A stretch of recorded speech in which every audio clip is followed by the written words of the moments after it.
Shalom bien-aimés dans le Seigneur, grande est notre joie de nous retrouver au pied du grand roi pour notre méditation quotidienne. Nous sommes le vendredi 30 mai 2025 et nous vous saluons au nom de notre Seigneur et Sauveur Jésus-Christ.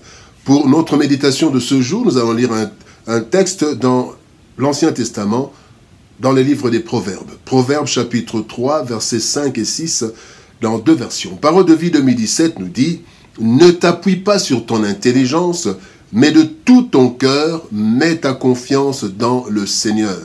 Reconnais-le dans tout ce que tu fais, et lui, il guidera tes pas. Bible du Semeur nous dit: mets ta confiance en l'Éternel de tout ton cœur, et ne te repose pas sur ta propre intelligence. Tiens compte de lui pour tout ce que tu entreprends, et il te conduira sur le droit chemin. Arriver à bon port. Arriver à bon port, tel est le thème de notre méditation de ce vendredi 30 mai 2025. Bien-aimés dans le Seigneur, les chemins de la vie sont inconnus des humains. Nous pouvons savoir où nous voulons aller, ce que nous voulons atteindre. Cependant, nous ne saurons pas quel chemin exactement emprunter. Tous nous tâtonnons. En fin de compte, certains arrivent à destination, d'autres s'égarent et s'embrouillent avant d'atteindre tardivement l'objectif, et malheureusement, d'autres encore n'y arrivent jamais. Mais que faire pour ne pas s'embrouiller? Que faire pour atteindre ces destinations et enfin jouir de ce qui nous est réservé? La plupart adoptent la science pour cela, mais cette dernière est aussi limitée. Il y a aussi les moyens surnaturels. Certains consultent des voyants, des marabouts, etc. Le texte du jour nous apporte la solution infaillible qui nous met en sécurité et nous fait parvenir sûrement à bon port. Voyons ce que le texte du jour nous enseigne. Premier point, bien-aimés, ne pas nous appuyer sur notre intelligence. Ne pas nous appuyer sur notre intelligence. Jérémie chapitre 17, verset 5 nous dit: ainsi par l'Éternel, maudit soit l'homme qui se confie dans l'homme, qui prend la chair pour son appui. Bien-aimé, l'intelligence de l'homme, fût-elle grande, avec de grandes réalisations à son actif, eh bien cette intelligence est limitée, selon qu'il est écrit dans 1 Corinthiens chapitre 13, verset 9, nous connaissons en partie. En effet, venus dans ce monde sans rien, nous apprenons tout de ceux qui nous ont précédés, qui, eux aussi, ont appris sans tout connaître. Ainsi, bien-aimés, premièrement, notre intelligence se limite à ce que nous avons appris et ce que nous voyons. 1 Corinthiens chapitre 4, verset 7 nous dit: qu'as-tu que tu n'aies reçu? Tu as reçu cette intelligence, cette connaissance. Deuxième chose, bien-aimés, sachant que Dieu ne nous a pas tout révélé. Quand nous lisons Deutéronome chapitre 29, verset 29, la Bible dit: les choses cachées sont à l'Éternel, notre Dieu. Les choses révélées sont à nous et à nos enfants. Dieu nous a révélé certaines choses au niveau de la science, au niveau de la connaissance, à tout niveau. Dieu a caché certaines choses et nous a révélé certaines choses. Et ce que nous devons savoir en troisième lieu, c'est que personne n'a déjà vécu sa vie auparavant. Bien aimé, nous pouvons avoir parcouru un chemin et nous revenons sur le chemin, mais notre vie est un chemin que personne n'a parcouru avant nous, même pas nous.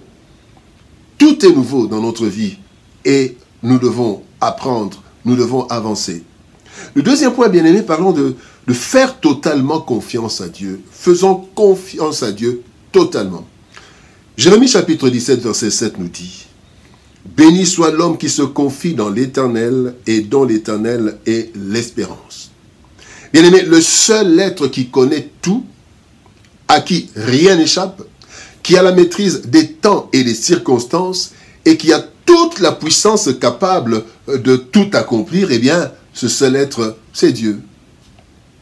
Tenez, premièrement, il connaît toute notre destinée. La Bible nous dit dans le psaume 139, verset 16, « Sur ton livre étaient tous inscrits les jours qui m'étaient destinés. » Deuxièmement, bien-aimé, c'est lui, c'est Dieu qui nous a créés, chacun avec un but que lui seul connaît. Proverbe 16,4 dit, l'Éternel a tout fait pour un but. Et la troisième chose, c'est que c'est Dieu qui a le meilleur projet pour nous. Il dit dans Jérémie 29, 11, « Je connais les projets que je forme pour vous. Ce ne sont pas des projets de malheur, mais des projets de bonheur. » Bien-aimés, l'Éternel mérite donc que nous lui fassions totalement confiance, car tout ce qu'il veut, c'est notre bonheur. Il n'a aucune mauvaise intention à notre égard, et même quand il nous châtie, il nous punit, c'est encore en notre faveur. Et il est le seul, bien-aimé, le seul qui n'est pas surchargé. Il n'est pas surchargé, il n'est pas submergé par des problèmes. C'est le seul. Toutes les autres personnes, chacun est submergé, parfois par des problèmes, surchargés avec ses propres problèmes. Bien-aimés, nous devons faire totalement confiance en Dieu. La troisième chose, bien-aimés, si nous voulons arriver à bon port, c'est de reconnaître le Seigneur dans tout. Reconnaître le Seigneur dans tout.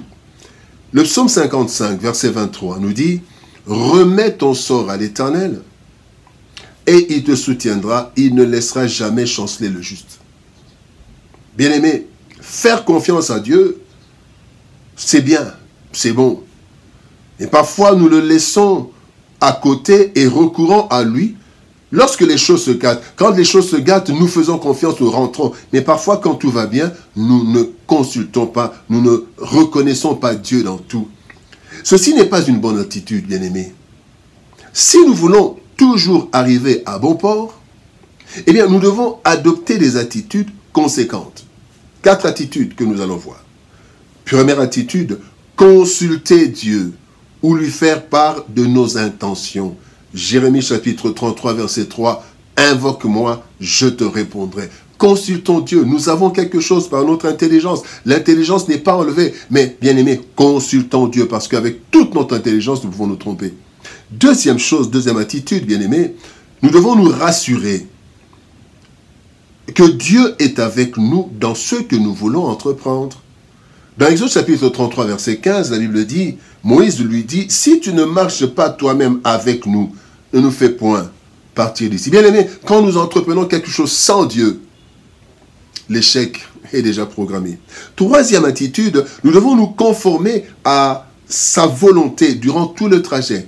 Qu'est-ce que le Seigneur veut que je fasse? Et dans Romains chapitre 12, verset 2, la Bible dit que vous discernez quelle est la volonté de Dieu, ce qui est bon, ce qui est agréable et parfait. Bien-aimé, quatrième attitude, nous devons lui recommander toutes les étapes du chemin, bien-aimé. Toutes les étapes, parce que lui maîtrise tout. Bien-aimé, tout cela ne peut se faire qu'à travers la méditation sérieuse de la parole, ainsi qu'une vie de prière fervente et régulière. Arriver à bon port. Bien-aimé, tous nous voulons absolument réussir dans toutes nos voies. C'est légitime. Cependant, ce n'est pas toujours le cas, puisque nous ne sommes ni maîtres de notre souffle, ni maîtres des temps et des circonstances, desquelles nous dépendons selon Ecclésiaste chapitre 9, verset 11. Pour arriver, bien-aimé, chaque fois à bon port, donc parvenir à sa destination en toute sécurité et sans incident, bien-aimé, pour cela, il y a 3 préalables. Ne pas nous appuyer sur notre intelligence, bien que nous l'utilisions, parce qu'elle est limitée. Mais plutôt, nous devons faire totalement confiance en Dieu et l'associer à tout ce que nous faisons. C'est ainsi qu'il nous guidera, sûrement, lui le maître de notre souffle, qui maîtrise les temps et les circonstances, et nous pourrons arriver à bon port. Prions. Père de gloire, nous te bénissons et te rendons grâce parce que tu es Dieu. C'est toi qui nous fais arriver à bon port, en toute sécurité et sans incident. Seigneur, nous venons à toi, afin que toi seul, tu nous aides à adopter les bonnes attitudes. Ne pas nous appuyer sur notre intelligence, même quand nous devons l'utiliser, mais nous te faire confiance. Parce que notre intelligence peut faire naître des choses qui ne sont pas dans ta volonté. Alors donne-nous, Seigneur de gloire, de te faire confiance, de te consulter, de te reconnaître dans tout ce que nous faisons et d'être avec toi, de nous rassurer que tu es avec toi dans ce que nous entreprenons. C'est ainsi que nous allons arriver à bon port pour ta gloire et pour notre bonheur. Bénis ta parole et bénis ton peuple au nom de Jésus-Christ. Nous avons ainsi prié, Père. Amen. Bien-aimés dans le Seigneur, que Dieu nous bénisse. Shalom, au revoir. Et par la grâce de Dieu, nous nous retrouvons demain pour une autre méditation au pied du grand roi. Shalom, au revoir et par la grâce de Dieu, à demain.